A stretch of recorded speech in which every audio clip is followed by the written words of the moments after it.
30 Memorable Quotes from Film Bisbee, 17, 2018, Part 2. Bisbee, 17, directed by Robert Greene, is a hybrid documentary that explores the dark, buried history of the 1917 Bisbee deportation, when over 1,200 striking copper miners and immigrants were forcibly rounded up by a posse of deputized citizens and exiled into the desert in cattle cars.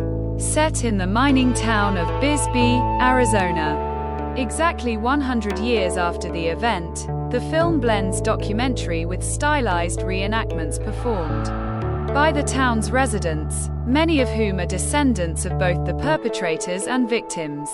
What makes Bisbee, 17 unique is its blending of past and present, memory and performance. It examines how communities confront historical trauma, complicity, and denial. As locals reenact the deportation, they grapple with the legacy of xenophobia, labor suppression, and corporate power, drawing painful parallels with contemporary issues around immigration, nationalism, and injustice. The film is a meditation on historical memory, how it's shaped, silenced, or revived. With its eerie, surreal tone and slow burn revelations, Bisbee, 17 is not just about what happened in 1917, but about the ongoing impact of history on identity and conscience. It's a powerful reminder that history, especially when ignored, never really dies, it haunts. You can feel ghosts here. They're not hiding. It's hard to know what side you'd be on unless you were really there. I don't want to play the villain, but maybe that's who we were. History repeats itself, especially when you pretend it never happened. It wasn't just a deportation, it was an erasure. We were told not to talk about it, so we didn't. Bisbee is beautiful, but it's built on buried guilt. They weren't criminals. They were workers.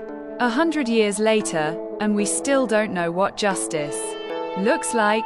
We play ourselves playing our ancestors. They called it patriotic. We called it betrayal. Sometimes the costume fits too well. The mine owned everything, even the law. You could be arrested just for being in the wrong room. They didn't shoot, but the threat was louder than bullets. The past never stays buried in Bisbee. They were armed, angry, and wearing badges. It's not a reenactment. It's a reckoning. I wonder if my great-grandfather stood on that train platform. Silence is its own kind of violence. Even ghosts need a voice.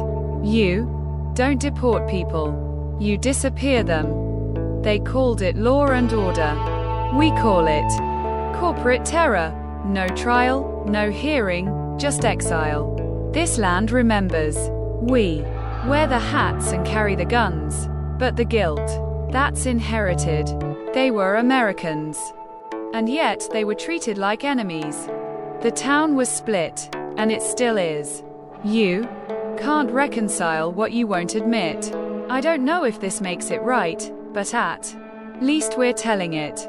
Everyone knew someone who was taken. Bisbee's beauty hides a brutal truth. They used patriotism as a weapon. When you're reenacting trauma, it doesn't feel like acting. Some wounds never scab over. They put us on boxcars like cattle. The desert doesn't forget. You start to wonder if you're on the right side of the gun. The same fear lives today, in different clothes.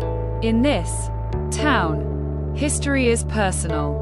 I see their faces in the mirror sometimes. It happened in daylight. That's what scares me most. We filmed the truth in shadows. I had to ask myself, would I have stood up or stood by? Truth isn't always welcome here. They said they were keeping the peace. Whose peace? It didn't end on that train. It started something else. We wear uniforms, but we carry histories. I reenact so I won't forget. This isn't acting. This is remembering.